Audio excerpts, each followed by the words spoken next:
Hello guys, আসসালামু আলাইকুম। কেমন আছেন আপনারা? তো আজকে আমি খুব মজার একটা রেসিপি তৈরি করে দেখাবো, যেটা রোস্ট সবাই তৈরি করে এবং সবাই খেয়ে থাকে। বাবুর্চি এবং রেস্টুরেন্ট যেভাবেই বলেন, তাদের চেয়ে হয়তো আরও ভালো। বাট আমার আগের একটা চ্যানেল ছিল দ্য কিচেন বাই নীলু, সেটা হ্যাক করে নিয়ে গিয়েছে। তো প্লিজ একটু লাইক সাবস্ক্রাইব করবেন। আপনারা দোয়া তো পাবেন, তাই না? একটু লাইক সাবস্ক্রাইব করে দিবেন, দিলে তো কোনো ক্ষতি হবে না, সমস্যা হবে না। প্লিজ লাইক সাবস্ক্রাইব করবেন। তো আমি রানের মাঝখানে কেটে নিয়েছি যেন রানটা সোজা থাকে। তো একটু লবণ দিয়ে আমি এটা আগে মাখিয়ে নিব। আর আদা 1 চামচ, রসুন 1 চামচ দিয়ে এটা ম্যারিনেট করব।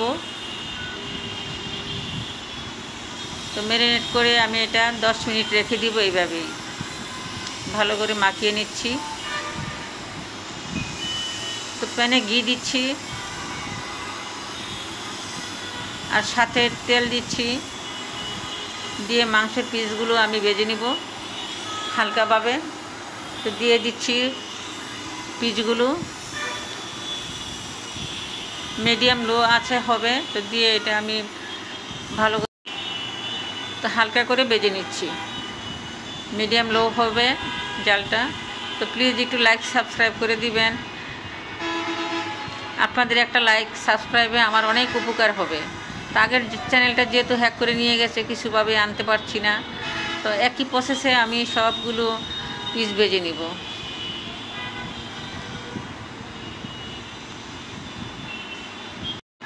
এত মজার রান্না, তো সবাই তো খেয়ে অবাক। তো আমি এইভাবেই সবসময় রান্না করি, যেহেতু আমার কিছুটা অভিজ্ঞতা আছে। আমি আগের চ্যানেল ছিল আমার কুকিং চ্যানেল, তো এই জন্যই হয়তো রান্নাটা অনেক ভালো। তো আশা করি আপনারা এইভাবে রান্না করবেন প্লিজ। তো আবার একটা কড়াইয়ের মধ্যে আমি তেল দিয়ে দিচ্ছি, সাথে ঘি দিচ্ছি। তো এখানে দারুচিনি, এলাচ, লং, স্টার মশলা আছে, তেলের মধ্যে দিয়ে দিলাম।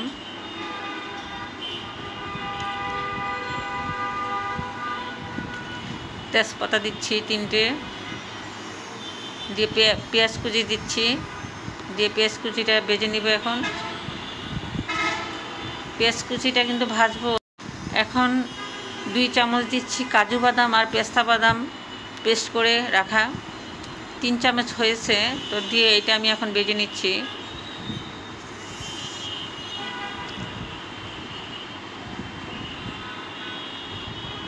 পেঁয়াজের পেস্ট দিচ্ছি, দিব আর নাড়াচাড়া করতে থাকবো। তো প্লিজ ভাইয়া আপুরা একটু লাইক সাবস্ক্রাইব করে দিবেন আমাকে। আদা পেস্ট 2 চামচ, রসুন পেস্ট 2 চামচ দিয়ে আবারও একটু ভেজে নিচ্ছি। স্বাদ মতো লবণ, যেহেতু ভাজা মশলার মধ্যে লবণ আছে, এখানে 1.5 চামচের মতো লবণ দিয়েছি। পেঁয়াজের পেস্ট,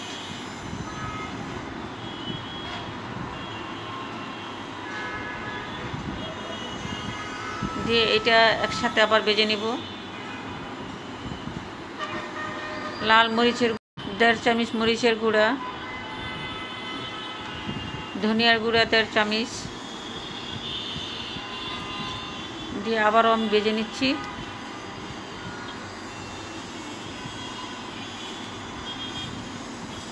মশলাটা যত কষানো হবে ততই সব কিছুতেই স্বাদ বাড়িয়ে দিবে, কষানোর উপরে ডিপেন্ড করে।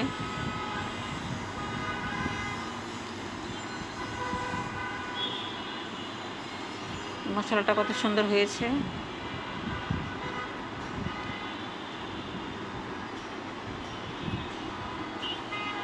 কাঁচামরিচ না দিলে তো চলেই না রোস্টের মধ্যে, তো কাঁচামরিচ দিচ্ছি 8-10টা। এটা মাংসের মশলা।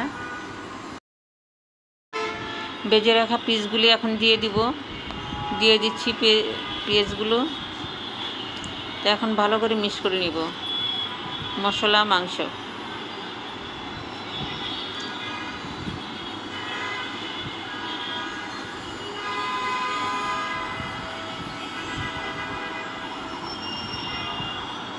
তো গরম পানি দিচ্ছি, গরম পানিটা দিলে তাড়াতাড়ি হবে এবং পানসা লাগবে না।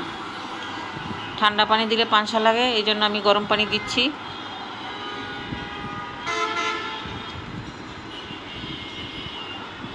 পরিমাণ মতো পানি দিয়েছি, যেহেতু পরে আবার আরেকটা কিছু দিব। তো এখন 1 চামচ কেওড়া এসেন্স দিচ্ছি, যেটা বিয়েবাড়ির স্বাদ বেরিয়ে আসবে।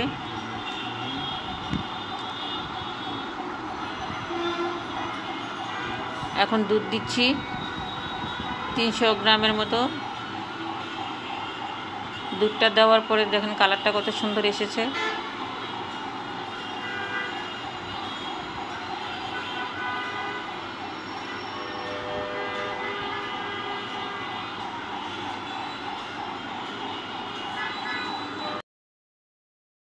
ভালো করে এখন বলক আনাবো কয়েকটা, তারপরে চুলা অফ করে দিব। আমার রোস্ট রান্না রেডি হয়ে গিয়েছে, এখন সার্ভিং করছি। দেখেন কত সুন্দর দেখতে। উপরে এখন বেরেস্তা দিয়ে দিচ্ছি, ফ্লেভারও ভালো হবে আর খেতেও দারুণ হবে, দেখতেও সুন্দর।